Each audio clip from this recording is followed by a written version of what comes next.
धर्म के लिए आपको थोड़ा मजबूत बनना पड़ेगा, कट्टर बनना पड़ेगा, नहीं तो मिट जाओगे। तुम्हारे बच्चे कोई राम कथा को नहीं मानेंगे ऐसी रामलीलाएं देख करके,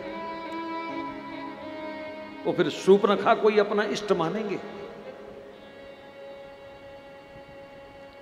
तो श्री कृष्ण को प्रधान पद दिया गया यज्ञ में, क्योंकि कृष्ण से बढ़िया नीतिकार, कृष्ण से बढ़िया धर्म का जानकार कोई और नहीं है। युधिष्ठिर ने सब लोगों का समर्थन मांगा, आपकी क्या राय है जी, कृष्ण को हमने प्रधान बनाया है? तो सबसे पहले भीष्म पितामह ने कहा, शाबाश बेटा, तुम्हारे कार्य की मैं प्रशंसा करता हूं। दुर्योधन छाती मलने लगा, मामा शकुनी पास बैठा है, खंडर को इंद्रप्रस्थ बना दिया कृष्ण ने, अब पता नहीं और क्या बना देगा, कुछ करो। बोले बेटा मैं क्या करूं? पास में वो शिशुपाल बैठा था और दुर्योधन ने उसको हवा भरी।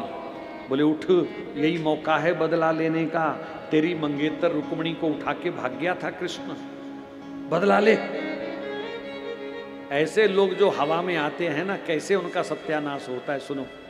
शिशुपाल खड़ा हो गया, बोले मैं कृष्ण का विरोध करता हूं, इतने बड़े बड़े राजा यहां बैठे हैं, ये कृष्ण तो किसी नगर का राजा भी नहीं है, ये हमारा अध्यक्ष कैसे हो सकता है? ये गैया चराने वाला ग्वाला, ये बंसरी बजाने वाला मदारी। पांडव खड़े हो गए, बोले ओ दुष्ट। कृष्ण ने कहा बोलने दो इसको, इसकी मां को मैंने वचन दिया हुआ है, सगी बुआ का बेटा है। शिशुपाल कृष्ण की सगी बुआ शुचिश्रवा का बेटा है।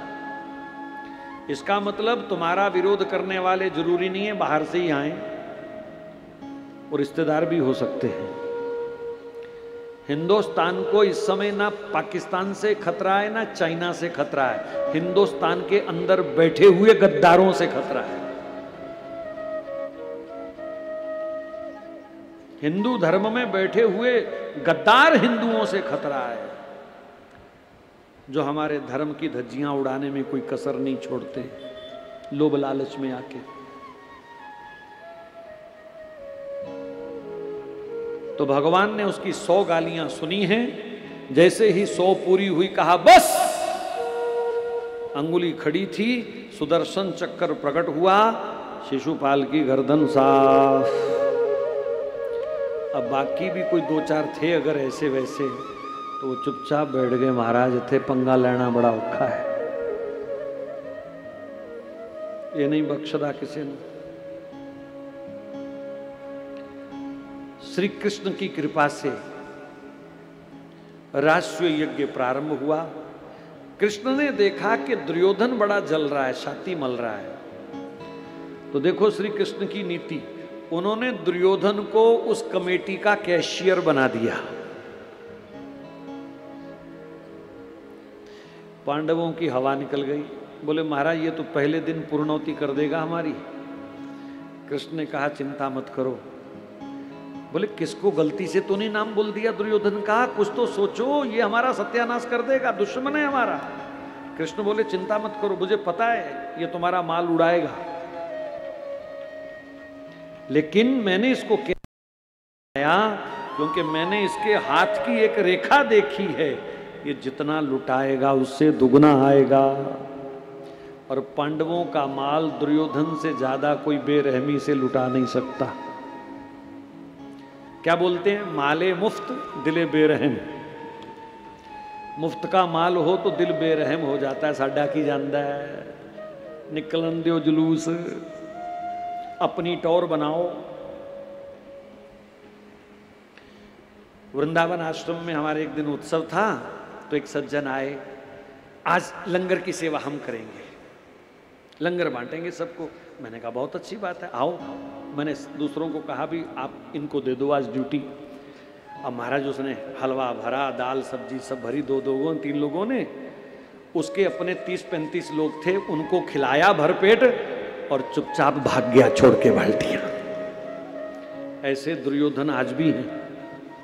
अपनी टौर बनाओ, जेड़े मेरे नाल आए है ओ खुश कर दियो बस। ऐसा प्रसाद बांटने वाले भी करते हैं। कोई दूसरा आ गया तो चम्मच भर देंगे हलवा, कोई रिश्तेदार आ गया चकला चकला सारा ही, लिफाफा कितने है रख। ये भेदभाव अगर करोगे तो फिर और पाप करने की जरूरत नहीं, यही आपको नरक ले जाएगा। समदृष्टि। तो दुर्योधन को केशिर बनाया, कहा ये जितना लुटाएगा दुगना आएगा। अब पता नहीं ज्योतिष में ऐसी कोई रेखा होती है कि नहीं, लेकिन ये सच है। समझने वाली बात ये है, कहां लुटाने से दुगना आएगा? दारू में, जुए में। बहुत सारे लोग डीजे पर मोटे मोटे बंडल उड़ाते हैं नोट के, ऐसे ऐसे हैं। शादी ब्याह में पंडित जी को दक्षिणा देनी पड़ जाए ना कहीं 5100 रुपया, तो इनके पेट में मरोड़ उठते हैं। और 10-10 लाख रुपया नहीं, मैंने एक सज्जन देखे जिन्होंने 1 करोड़ रुपया ऐसे ऐसे करके लुटाया जालंधर में। 1 करोड़ रुपया सिर्फ ऐसे ऐसे करके लुटाया। वीडियो बन रही है, रिश्तेदार देख रहे हैं। ऐसे स्थानों पर लुटाने का मतलब लुटना। कहां लुटाने से दुगना होगा? धर्म में, गौ सेवा में, संत सेवा में, गुरुजनों की सेवा में, यज्ञ में, किसी बीमार की सेवा में, किसी गरीब की सेवा में, किसी जरूरतमंद की सेवा में। अगर कोई लगाएगा पैसा तो दुगना वापिस आएगा, ये गारंटी है। मैंने कल भी कहा था ना, गारंटी दी थी। बापू का भवन बनने जा रहा है। आज अगर आप श्रद्धा से कुछ दान करते हो तो दुगुने की गारंटी है। बाकी बापू की कृपा, ठाकुर की, शंकर भोलेनाथ की कृपा हो गई तो हो सकता है वो 10 गुना कर दे, 100 गुना कर दे, लाख गुना कर दे। कोई हाथ पकड़ लेगा उनका? दुगने की गारंटी तो हम बिना पूछे दे रहे हैं यहां से। सचमुच दुर्योधन ने यज्ञ में बेरहमी से लुटाया। 10 की जगह 100 खर्च करता है, 100 की जगह 1000 खर्च करता है। लेकिन शाम को जब माल गिनने बैठता है तो सुबह से दुगना, सुबह से दुगना। कहां से आया? बोले जितनी संगत आई है सबने खूब खूब नशावर किया। कोई घी के टीन भर भर के लाया, कोई कपड़े लाया, कोई रुपया पैसा लाया, कोई चावल दाल लाया, माला ही माल, माला ही माल। अब अंत में जब अपने हाथों से दुगना पैसा गिन के वापस किया तो छाती ही नहीं सिर भी पीट रहा है। हाय मामा, अपने हाथों से मैंने दुगना कर दिया इनको।